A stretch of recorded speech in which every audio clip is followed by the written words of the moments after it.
Nothing like starting your morning 0 for 3. I stepped up the bat and I was like, you know what? I'm gonna start my day right. I was spent the night at my parents' house. Not that anyone gives a fuck, but I got my spot over there where I get my free shit, quote unquote. I should probably stop talking about where I get free shit because you know why? They may get in trouble and they may have to stop giving me free shit. But I was like, you know what? I'm going to go there, start my day free. Free as a bird with extra ice, please. But the fucking assholes on a Sunday morning inside of a Dunkin's, not great.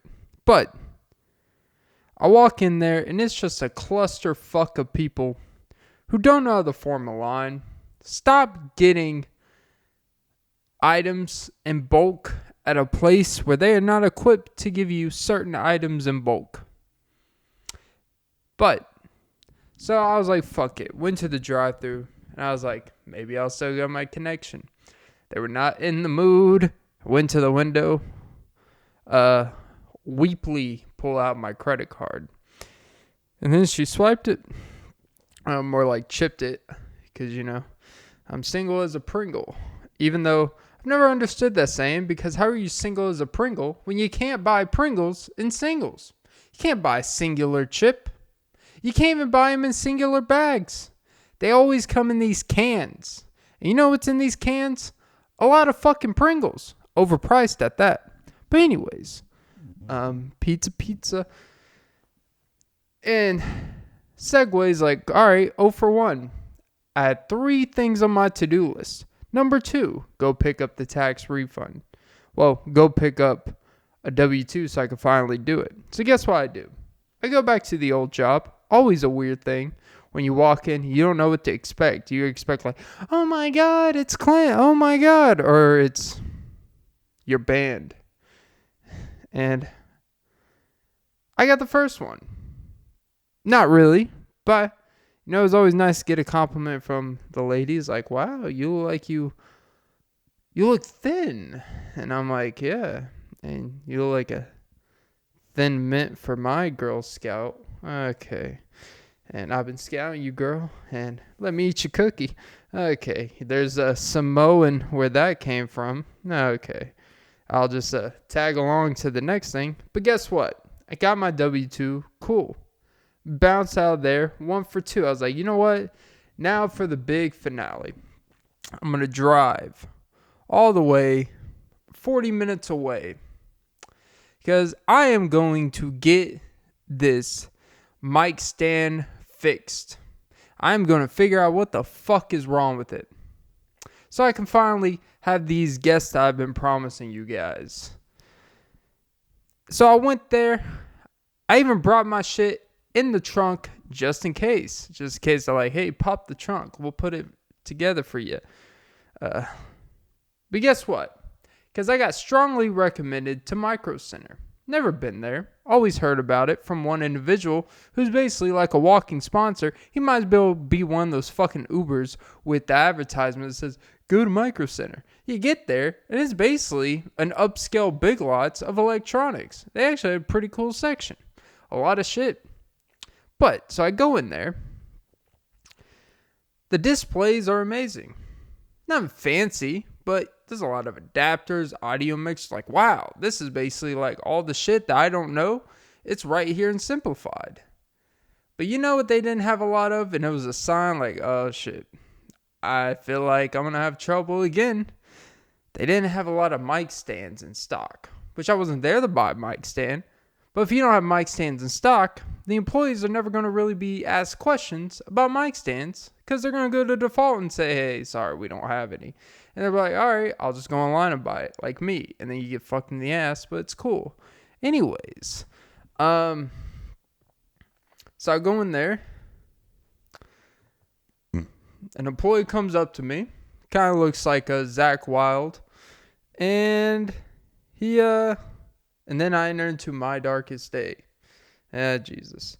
Except I don't feel like this guy has had any porn stars dancing around him in a while. Or ever. But, not the point here. Not here the insult. So I was like, hey, he came up to me like, hey, you know what? What do you need? Anything I can help you with? I say, you know what you can? I explain them the situation. Hey, my mic stand having trouble put together, blah, blah, blah. Fast forward. And this man says, you know what? Let me look up and see.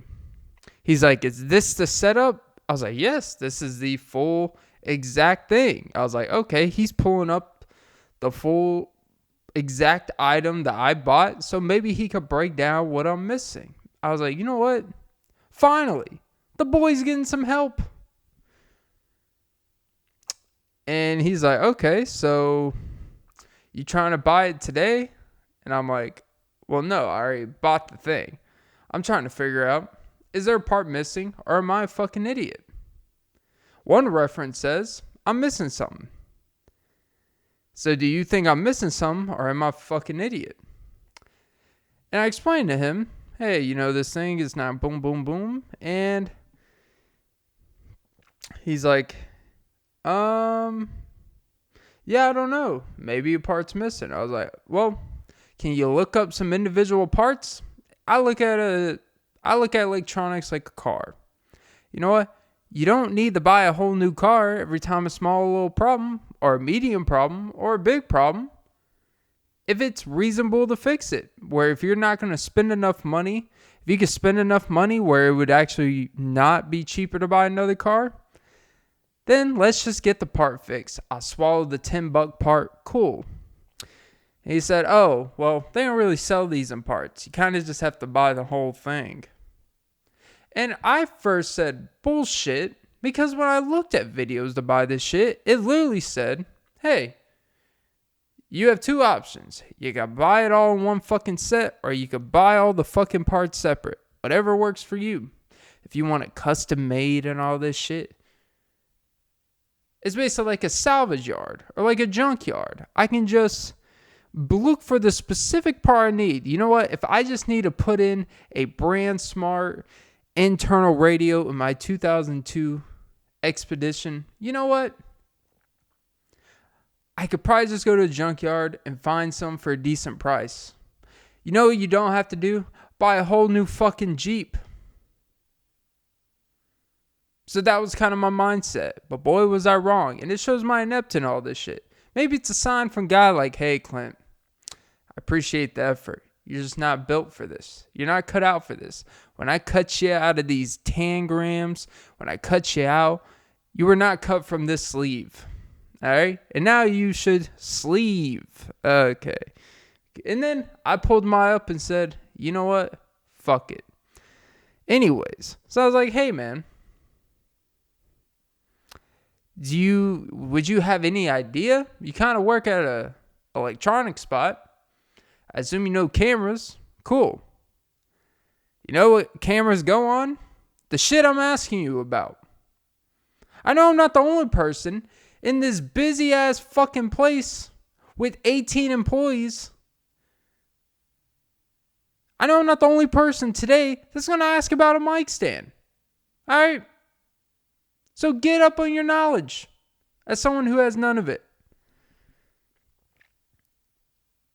You know, it's like the old adage, like when you go to AutoZone and you'd be surprised like how much typically people at AutoZone don't know. How much they really don't get paid, by the way. Which is kind of weird that if I work at AutoZone and I'm literally going to be in charge of fixing hundreds and thousands of dollars of knowledge that I'm about to give you, and they're like, $9.50 an hour, $10 if you've been here for 6 months. Hey, you know what? Hey, can you jump my car? It's like, sure, for $10 an hour. I may fry it. I may do it right. I may blow up your whole fucking system. And you have a $3,000 charge. And imagine you having a $3,000 charge because the guy who's getting paid $10.25 AutoZone's like, oops, sorry. Kind of jumped the wrong plus and minus. And plus, I'm a minus in my life. Okay. Anyways, I don't expect the world. I don't even expect that you know the ins and outs of how your business works. But, like this podcast, I admit when I don't know shit. Just tell me you don't give a shit to know about what I'm asking. Then the audacity later on, as I'm looking around, actually trying to find some cool shit, another guy's like, is there anything I can help you with? And I'm like, you know what? This guy's inviting. He has a little bit more of an inviting presence. Maybe, sometimes you ever ask two people at the same location, at the same place about the same question that you're looking for and get two completely different ways of going about it. And I felt like the second guy, I feel like he's got my back. I feel like, you know what? Even if he doesn't know, he's going to go through hell and back. He's going to be one of those employees that he honestly, his job doesn't deserve him type of thing. Like, this guy deserves to be the greatest customer representative of all time. He deserves a Hall of Fame award. But as I look at him and I'm telling him the same situation, I even pull up because I was looking through my phone to pull up whatever shit. I was like, hey, man, look at this. And he looks, he's like, yeah, I don't know. And I look at him, he's like, and he just walks off without even saying, sorry, I couldn't help you. He just starts walking off like, man, okay. And then he turns around like after 5 steps and he's like, oh, anything else? And I was like, well, even if I did, no, fuck you. So I walked out of there and I spent money on shit that I didn't really even need. But hey, I got some cool lights coming in the future. So 1 for 3 today. In baseball, that's great. But when it takes 4.5 hours of your time, kind of sleepy, didn't brush your teeth, a little bitter. And you know what? Welcome to episode 135 of the Off and Beat podcast. I think it's 135. Whatever. It don't fucking matter. I don't give a fuck about the episode numbers. I'm your host, Clint Nelson. Follow the pod on all apps. Like, comment, subscribe, and suck some titties. And it is 4:09 p.m. I know, a little change of pace.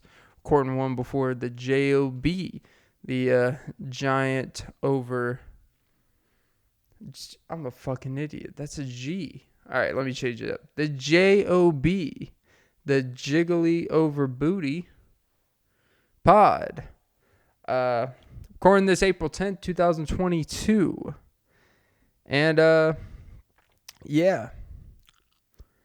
Not a bad breath, though. And I've been tasting this bad breath, so I haven't brushed it. So you guys are smelling it through the phone. Maybe that's why she won't kiss me through the phone. That's why I leave voicemails, low aftertaste. A lot of aftertaste. But yeah.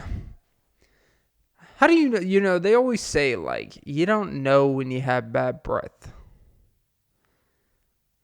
Like, they say if you know you have bad breath, it is really bad. But there's a lot of people that think, like, yeah, my breath is normal.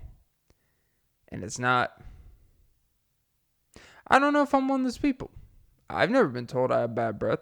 I've always been told, nice Aquafresh scope you got going on, Clint. And I'm like, there's more where that came from. Your vagina. I'm just kidding. I don't eat that stuff because I'm a child of God. Virgin till life and eternal. But yeah.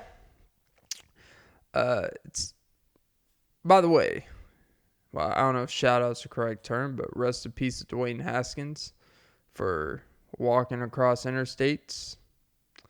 And, what's weird is that Adam Schefter, he got in a lot of trouble, and people are pointing out something that technically it's not incorrect information, but I get it, like the timing isn't great. Like, it's like when someone dies, you don't bring up, pitfalls in their career, downfalls, because it's honestly like, who cares? When someone dies, they won't even have the opportunity to fail or succeed anymore. So I kind of get the point of people getting mad and saying it's lame and it's wrong and all this shit. At the same time, I also don't think it's that big of a deal to focus on that and make something it wasn't. But it is weird, like, when you read it, like, he was struggling to catch on the teams, blah, blah, blah, then he got hit by a dump truck. It's like, Jesus. it's just I guess it's just a weird thing to me where people always seem to want to focus. Something's only as gets attention as much attention you give to it. But at the same time, he is the biggest newsbreaker in NFL, like across all media networks. Adam Schefter is the guy for breaking shit. It is weird how come I understand he's the number one newsbreaker and all this. How come when someone dies, how come the first people that get that news is the guy who typically reports on trades or rumors or this stuff going behind the scenes in this organization, hiding ticket revenue? Typically that's the stuff they get. Like, why is the first confirmation to them? Because it's not like he was outside the interstate, watched that happen live, and then reported it hours later. It was like someone from across the country had to get all the information to Schefter before all the other people that were a lot closer and intact with this situation could have revealed it publicly. But Adam Schefter is the one that has to confirm everything for some reason. That part's always been weird to me. But moving past that, people did the same stuff with Kobe. People brought up his past with the hotel incidents, the potential rape incidents, and people were bitching about when people would bring that up. And I don't think it should be brought up, but based off especially the way he died as well. But at the same time, like, this is why people say you're a summation of your life. Whether it's right or wrong, like, that's what people are going to... It's always going to be people that point out the worst things you've done or the parts that at least aren't the most flattering about yourself. And there's going to be people that just don't want to acknowledge all that and don't want to act like that exists. I don't think when you die is the time and place to bring all the bad stuff or the worst stuff. But there's going to be people that do it. All right. And you can't control this. Not Dwayne Haskins or Adam or Kobe situation, of course. But not every person that dies on this earth doesn't necessarily have to be given the greatest grace. Dwayne Haskins deserves grace because whatever professional struggles, it doesn't really matter in the grand scheme of life. He didn't cause harm to no one. Like, he just lived his life, and some people thought he was immature and blah, blah, blah, which at the end doesn't really matter. But I think there's a difference between young immaturity, someone who's 24, than someone who makes a really life-affecting others hurtful type of shit.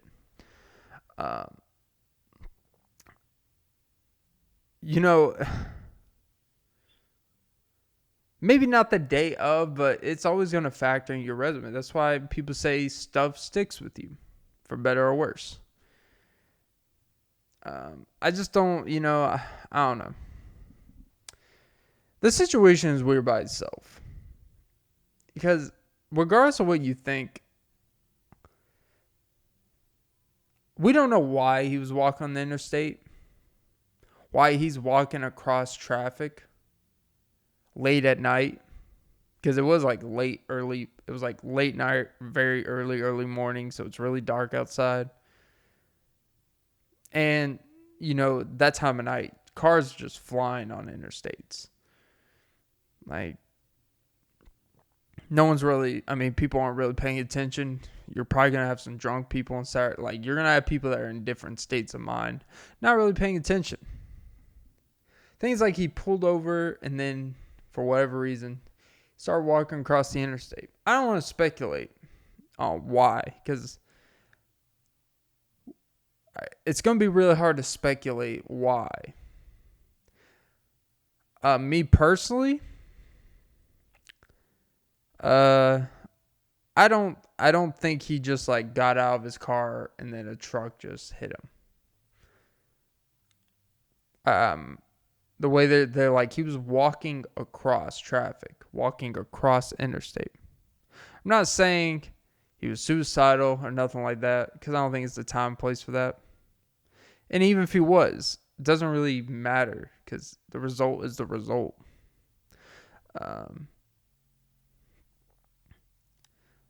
But just in general, I'm not a believer in you gotta always respect when someone dies. You just gotta play the same basic my condolences role, because not in Dwayne Haskins' case, but there are a lot of bad people that don't deserve our condolences. I don't think when Epstein dies, he did die. People were so focused on how he died, but no one was saying condolences to him. You know why? Because he did a lot of bad shit. Children, and a lot of children. And affected those children and hundreds and thousands of kids that went through there and got fucked up, mentally trauma and shit, and had to deal with that the rest of their lives. That person deserves my condolences.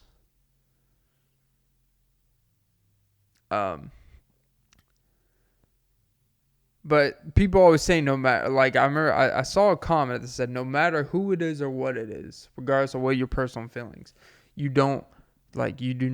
always just respect the dead and send your condolences. I'm like, not necessarily. Not in this case, of course, but just in general, when you're talking about really bad people in society, you're not going to get it from me. And not that you should give a fuck if I send mine, but this default that everyone deserves the same treatment when you die, that's bullshit, because we don't even give everyone the same treatment when they're alive. And it's like, well, when someone dies, that's the one thing that we will all come to a means one day. It's like, okay, but when people were alive, we were all on the same earth. We all were on the same page. Some people had different advantages and disadvantages. And you can say, well, when someone dies, there's no advantages. Like, well, if you have a lot of money, it's easier to pay for funerals, life insurance plans, and all that shit. Like, not that death is about money, because no amount of money is going to bring that feeling back. But let's not say when you're alive, money is everything. But then when you're dead, money is nothing. Because people that die, it costs a lot of money. You know, there's a lot of people that aren't even able to actually have a proper funeral, aren't even able to afford a casket, or they take a crazy amount of loans out, go into debt for 10 years just to bury their kids or just to bury a loved one, because that person deserves to have a service where people get to celebrate and commemorate. Yeah. And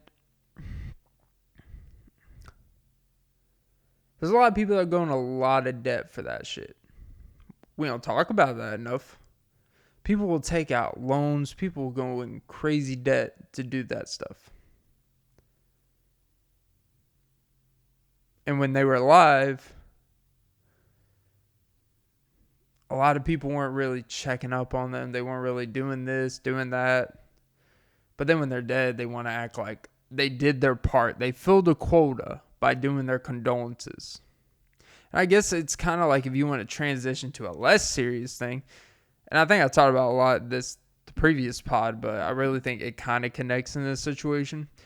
When someone you feel like only hits you up to fill a quota, but they don't really actually want to discuss things or talk with you about anything of substance, or just have an idea of something they want to talk to you about, or at least be interesting. They just do the basic fill in the blank. Oh, that's cool. Oh, sweet. That's nice. Wow, that's great to hear. You know, the same things that you could say after literally anything someone says, and technically it could probably apply. There's no specificness to it. It's just, hey, I did my part and checked up on you, but you never checked up on me. It's like, you didn't check up on me. You could have sent that same text to 12 different people in your contacts and got essentially the same generic response. Genericness has no lasting impact. But people think if they just do the bare minimum, all of a sudden they want social credit. They want to say, well, I did my part. It's like you didn't do your part when you were in contact with that person for the past 4 years. Like, if we were in contact for 4 years and I were to die, don't show up to my funeral. Because if we were in contact for 4 years, regardless if we ended on any type of terms or whether we just don't have much to talk about or we just lost each other's phone numbers, there's probably a reason I didn't seek out your phone number. There's probably a reason you didn't seek out mine. There's probably a reason why you were comfortable for that amount of time without actually engaging in something with someone. And everyone wants to get hypersensitive when someone dies, when the end result happens. But that's probably when you should be probably like, I don't want to say very insensitive, but it should be when there's more of an ease. When you're not like close to family, when it's just someone you know from afar or a celebrity type of thing. Or just someone that you know, or just someone you know and someone close to them dies, like, it should be some type of middle ground. In the same way in real life, if you weren't even partially active or sensitive during their time alive, just showing up to a funeral, just saying, hey, I'm sorry for your loss, does literally absolutely fucking nothing. And honestly, it would piss me off more if someone close to me died and then people just out of the woodworks just wanted to text me and, are you doing okay? It's like, we haven't talked in 6.5 years.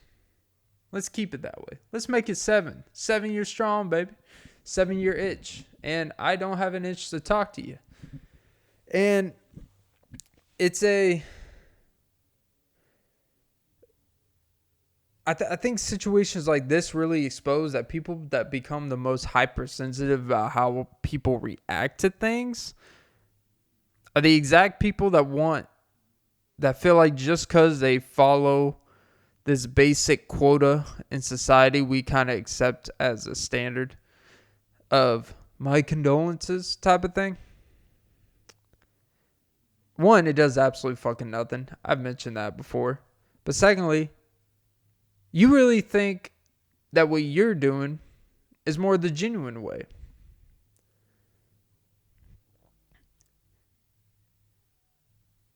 But hey, I don't know.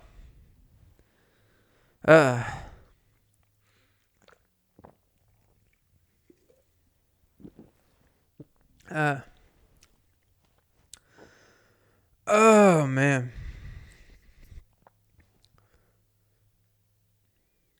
Black hole, son. I hate driving so fucking much now.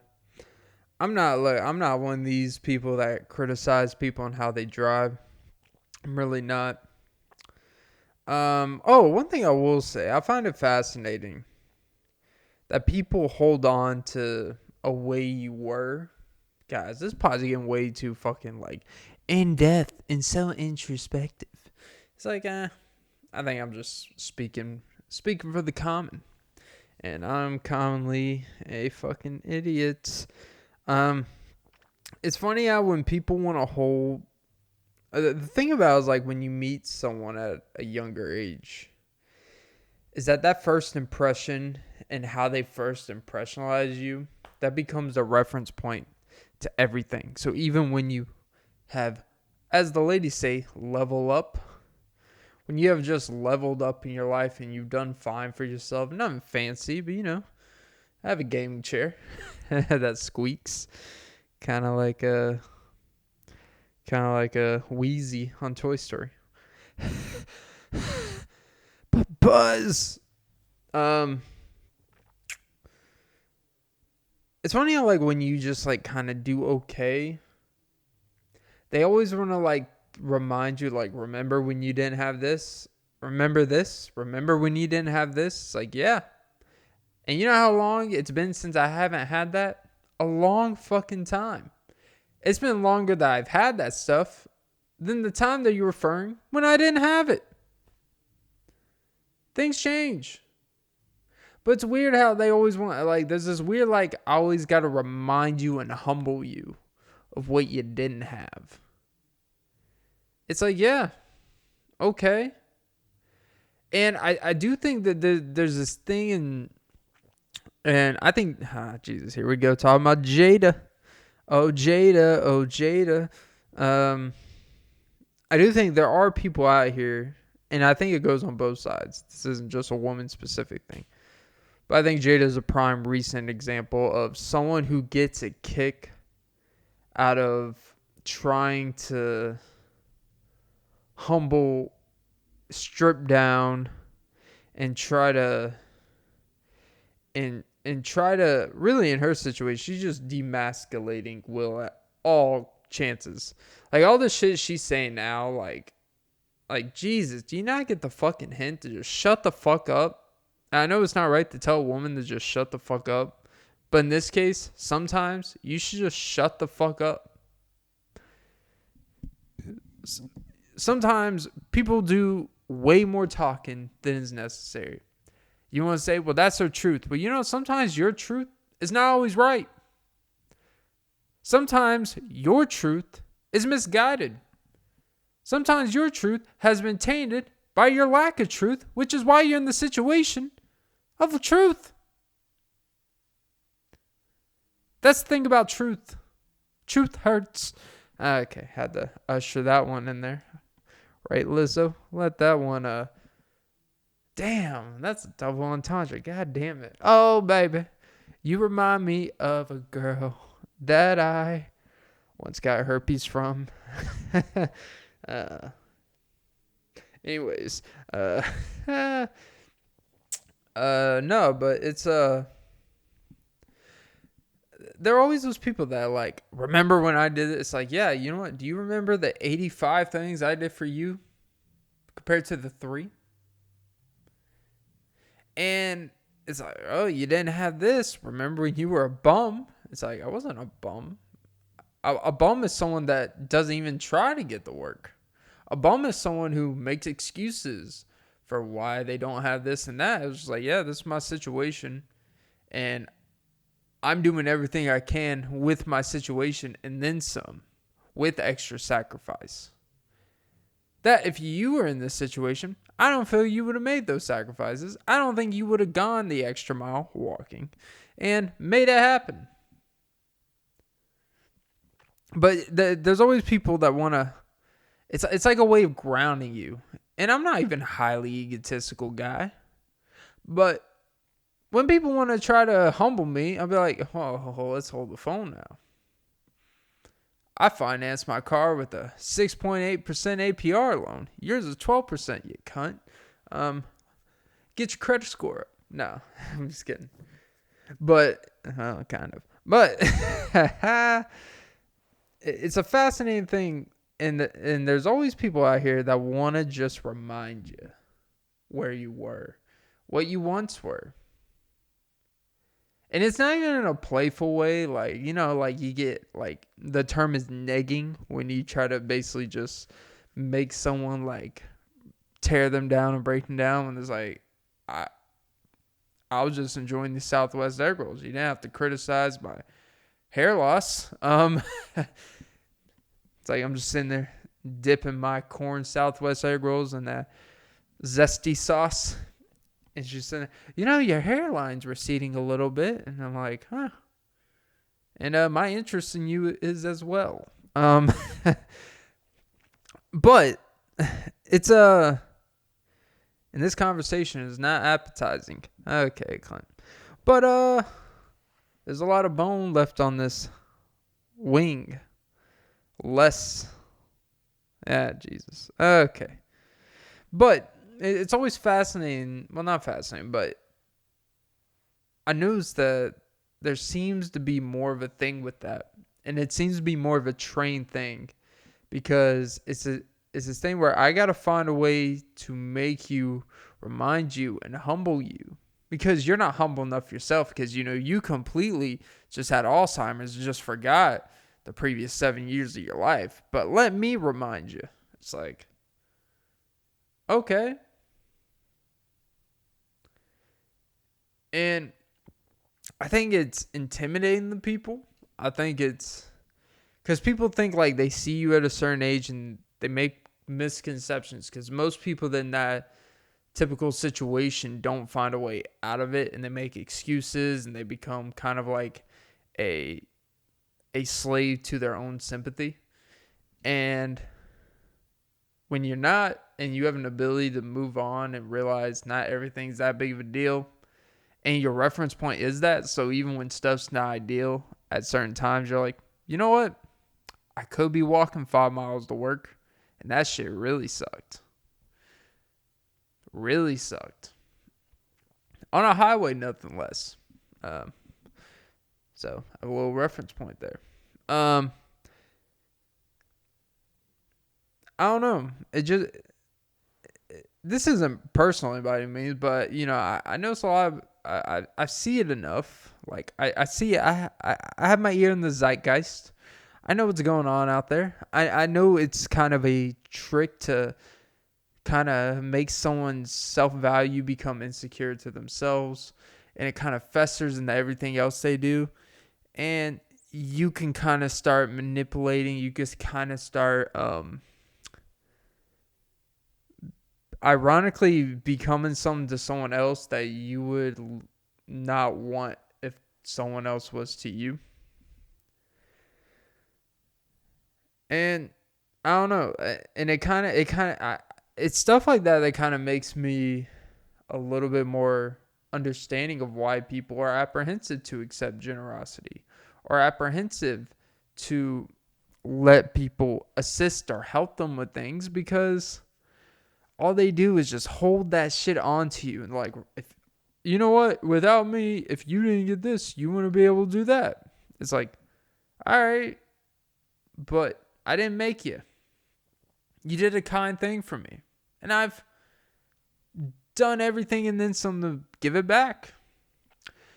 And then you could have the flip side, where someone holds all that shit and they did absolutely nothing to help you out of that situation, but they always view you as that, and they always view you as someone that, because I feel like when someone sees you in a less than desirable situation one time, they always feel you're susceptible to go back to that. Because we're all susceptible to repeat patterns, to repeat things that aren't good, that aren't beneficial in the long term.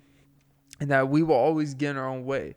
I feel like once someone sees you start at a certain point, they always feel like they're just waiting for you to get back to that, to kind of confirm of why they decide to not really want to be around you, and why they decide to kind of leave you in different capacities. And then ironically, when they seem to be the one that have struggled with all the things that they said that you weren't and held against you, then all of a sudden they become more compassionate, then they become more humble, then they want to just, hey, I miss you too. It's like, too, I never said to begin with. And they randomly just chime their way back into you. They're just like the Hamburglar, because they're kind of weird, because they don't eat fucking cheese on their burgers, which I think should be a crime. Yeah. But, dude, this pod's not even funny anymore. Last 8 episodes, I've not even tried to be funny. I'm not a funny guy, but, I like to throw a little kick in the nuts there once in a while. My passion has completely left this pod, but we are going to go. And I just, I guess the thing I'm worried about more than anything is that when does it change? Does it ever change? And some people will live their whole lives trying to prove someone wrong. Well, really, you should just not spend a single second worrying about what someone does or doesn't want with you in general. But Some people, if someone breaks up with them or leaves them in a friendship or just kind of gradually exits out of their life without whatever, they will spend so long of time to convince themselves that, yeah, they made a mistake. It's like, you know what? They didn't. Because they saw you and they made a decision for you. Made it easy for you, saying, you know what? This isn't what I want. You're not what I want. Maybe they were wrong. But they're telling you. No matter what you do, I don't care. I don't care where you end up. I'm good without you. And that's fair. Everyone's entitled to what they want. But sometimes you're wrong. And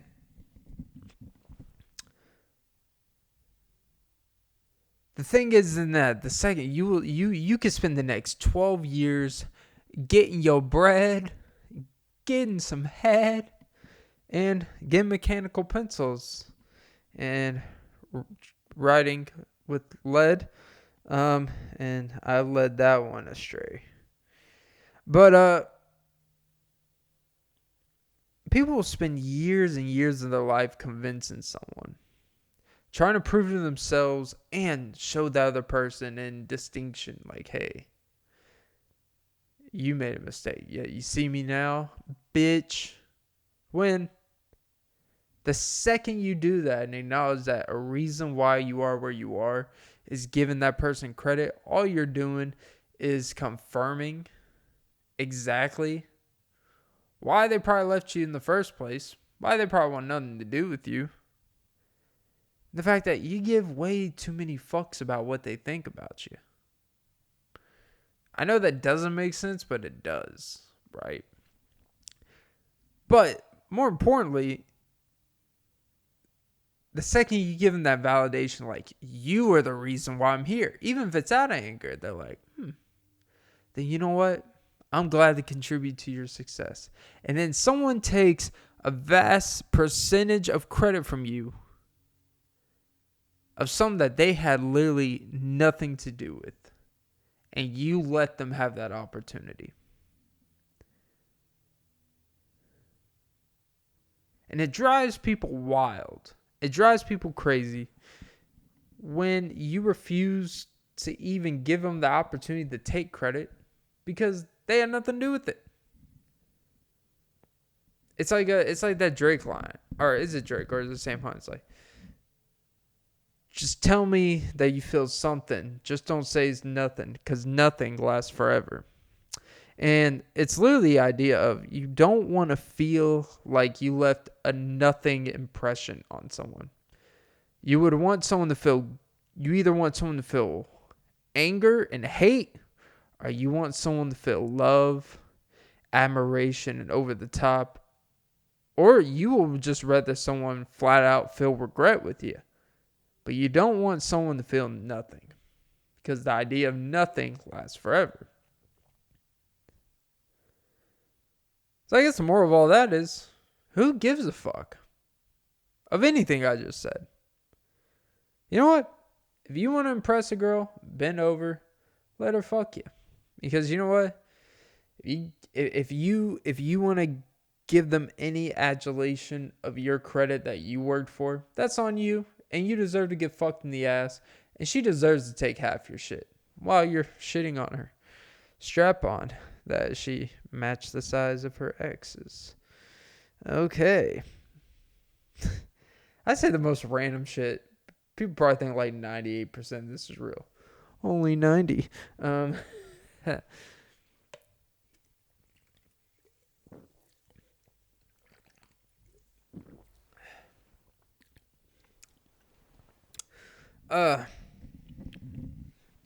I hate when people start conversations with, or when someone, before they ask a question, a rhetoric question to a question that they're about to ask you a question. Like, I don't know how a fucking question works, so you gotta clarify and over dignify about the question you're about to ask. When someone asks, like, Well, if someone makes a statement before a question, like, hey, can I be honest with you? It's like, I'm not going to assume you're not being honest unless you say, I'm just kidding. Or unless you're just a bullshitter. Anytime someone says, can I be honest with you? I'm thinking, so what the fuck have the last, 7 years of our life been? 3 years? What the last week? What has this last hour and a half conversation been? When you start a random question with, can I be honest? What has that past hour and a half with you been? But whatever. When someone's, it's always this thing where it's like, I have to tell you. It's like, one, you don't. When someone just wants to when people just want to make something, it's something about an emotion that doesn't have to be quantifiable. Can I be honest with you? Actually, no, you can't. Well, what if I were to tell you, no, you can't? Would you completely stop in your tracks like, oh shit, what do I do? It's like, do what you've been doing the other 85% of the time we've been talking. Lie, baby. Lie. Because I'm at least a little bit more truthful. I only lie about 70% of the things I say. And 70% of my measurements. Okay. I've never understood dudes that lie about their measurements from top to bottom. You do the math what I'm referring to. It's like, it's going to happen, man. Like, especially the older you get, they've seen variety. They have the team snack bag of, hey, you get four the Lay's fucking sampler 24 pack of variety of chips, 4 Cool Ranch, 3 classic, 4 Sun Chips, garden salsa, 3 sour cream and onions, 5 Fritos, and 6 honey twisted Fritos. It's like, so they always give you the most bags of shit that no one wants, like nacho cheese Doritos. First of all, there's not a difference between nacho cheese and spicy nacho. Just combine the fucking flavors and create new fucking flavors, Doritos. All right? Variety. Stop trying to be like Zaxby's and just stick with the same formula.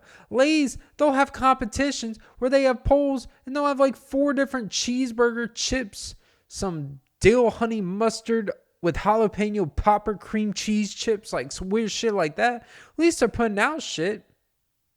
Yours over here man, we'll have our same Zaxby's Club meal. It's always between $7 and $8. Once every 4 years, we'll put out a chicken parmesan sandwich because, we're expressive. How hard is it to come out with new shit? It's really not. You have all the chicken there. Just order some different sauces, some different cheeses, and you got some new sandwiches. All right, Zaxby's? There's your marketing 101. But, by the way, fuck Panera Bread. $11 for a chicken sandwich? Who the fuck do you think you are? Oh, we're Panera Bread. Yeah, whatever. Fuck you. But yeah. They've seen it all. They've seen all variety. You might as well just tell them. And maybe if you lie, get in the room, and they're like, that's not what you told me. It's like, yeah, but got you hot and bothered, and now she's just bothered. And you're feeling the heat. Okay. But. And oh, there it was. But.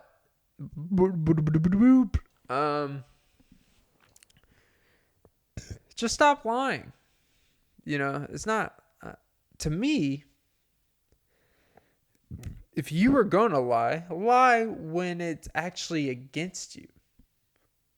Like, if she asks you, be honest with me, I'm not going to judge you on your past, but have you cheated on past girlfriends?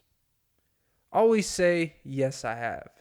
Even if you've never even looked a girl in the eyes, including the girl you were with. Brown eye girl. Just lie and say, absolutely I have. Because it's better to work your way up and make her feel like, wow, it can happen to me. So I got to be on my game more. If you're the guy that never cheats on your girlfriend, there's never going to be any extra incentive to make sure she's on the ball with you. She, as Drake would say, she got you in the pocket with all of the fiends. Too solid the stripes on my sneaks and tees. Okay. Now this just turned into a sponsor that I'm way underqualified for. But the point is that you gotta ramp it up. You gotta let her know, I will cheat on you, and that's okay. You'll cheat on me, and that's not okay. All right? I don't make society rules. It is what it is.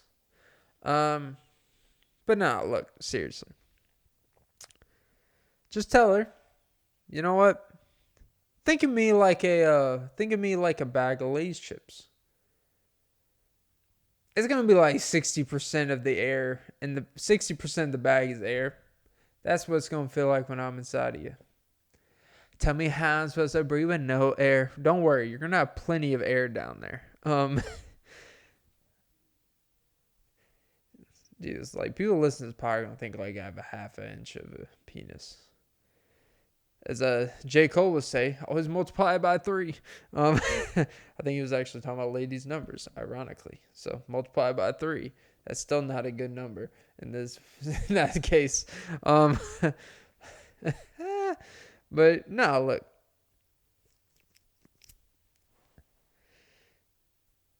You know, maybe if you're one of those people that are so paranoid about your girl cheating on you, right?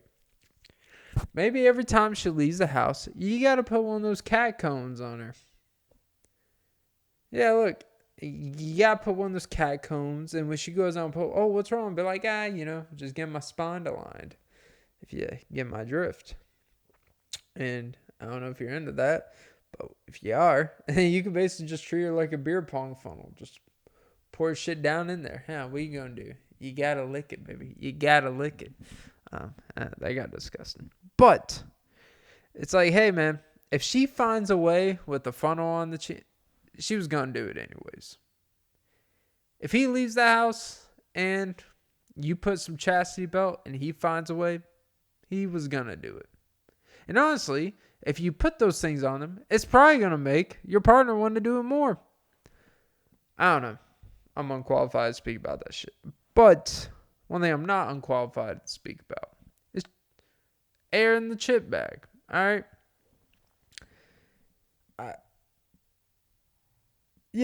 Look, there's too many chips. Like, I've gone down the chip aisle. No one's buying these fucking random-ass bullshit they make. These Cheetos flavored asteroid shit. The popcorn Cheetos. First of all, let me just save y'all a couple bucks.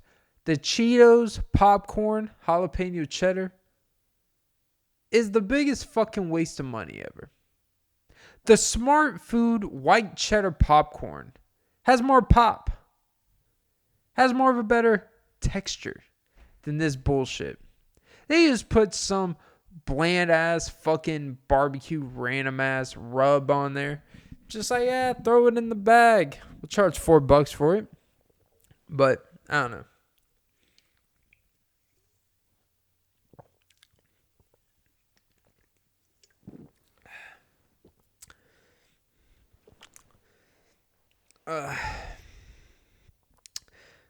Oh yeah, by the way, I fixed the mic stand. Going back to the beginning of the episode. I fixed the mic stand. So now the guests are coming, baby. I don't know if they're coming here. I'll probably have to bring it apart and actually travel to wherever they are. But hey, I put it together one time. It only took 3 fucking weeks. But it's cool. All that matters is it happens. I find it funny. You know, I really have no interest in reading the news. I have completely checked out on any news, lighthearted news, serious news. Even though I do like the episodes where I have like covered stories on Yahoo News, and I'll just kind of get my thoughts on them, like the 26-year-old dude who died on caffeine powder, consuming 200 cups of coffee. I still don't know how that's equivalent. I don't know how this dude whose job is to read nutritional facts and understand shit like that, who was giving advice to other people of what to put into the body, couldn't put together like, hey, this seems a little off. But hey, I don't know. Yeah, I don't really have a whole lot more to say. Let me see. I know I wrote something down because there was something I had an idea for. Do you like your mom?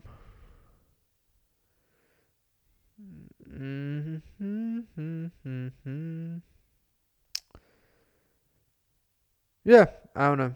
I don't really have anything a whole lot more to say. Just remember, I would like to say thank you guys for the support. I know the pods have been a little bit rough lately. I've been trying to set up.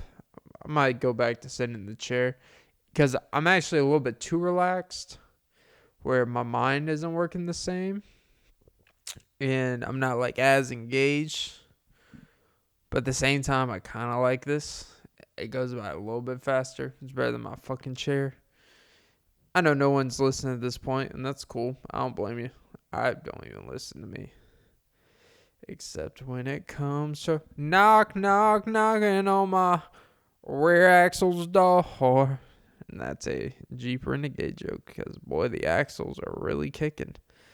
Knocking on my axle's door. Get it? Axle, Rose, Guns N' Roses, Heaven's Door, My Door, Axles. Oh, man. Clint Scott bars.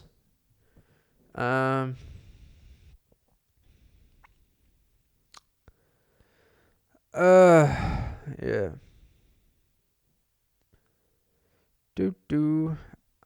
Again, I feel like I need more problems. I think honestly one of the biggest I feel like I end up gravitating towards the end of the pod of talking about why the pod hasn't been that amazing recently. I think it's just me being honest.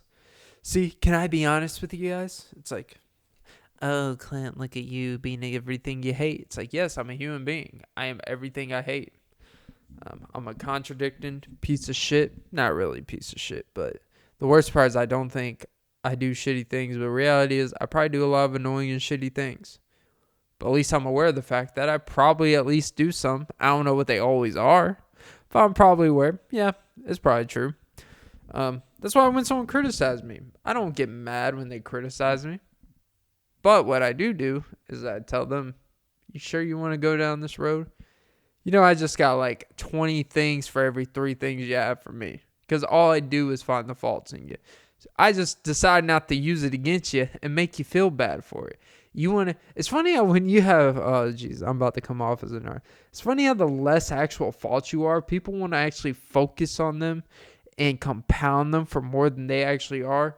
But when someone has so many faults, it's almost like you rationalize so much and all these faults make them this open, vulnerable person. And they almost become too open. It's like, yeah, you know what? Being that open is cool, but I feel like being very open when you have a laundry list of preventable flaws that you've never taken a second to actually acknowledge or work on or try to better. I feel like it's just kind of like, well, I'm open about it, so it doesn't matter. It's like, yeah, look, just because you're open to the fact that you're a pedophile, that doesn't mean it's like, hey, what are you going to do? I told you who I was. It's like, yeah, you should still be in prison.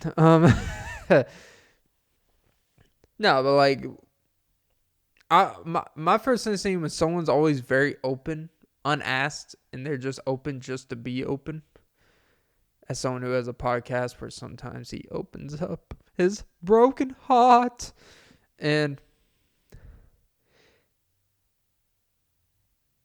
my first instinct is always, oh, this is, I know this is going to sound toxic as shit, but it feels like a defense mechanism to prevent healing. That's it took me 59 minutes, almost an hour, to actually get to a core thing I wanted to talk about. I'll do it next episode. I'll even write it down in my notes. But I want to get into healing. Because goddamn, I got a rant about you fucking people that want to stress about healing. Oh, healing. Charlemagne the God 2.0 is out here. All you need is healing. Healing is what you need. Without healing, we're just broken people. It's like, the people that want to stress about healing and the people that are so outspoken about it are always the people that seems they're causing the most pain to people. So they convince them they need healing. And if you don't heal, that's a you problem. It's like, or you could have not beat my child,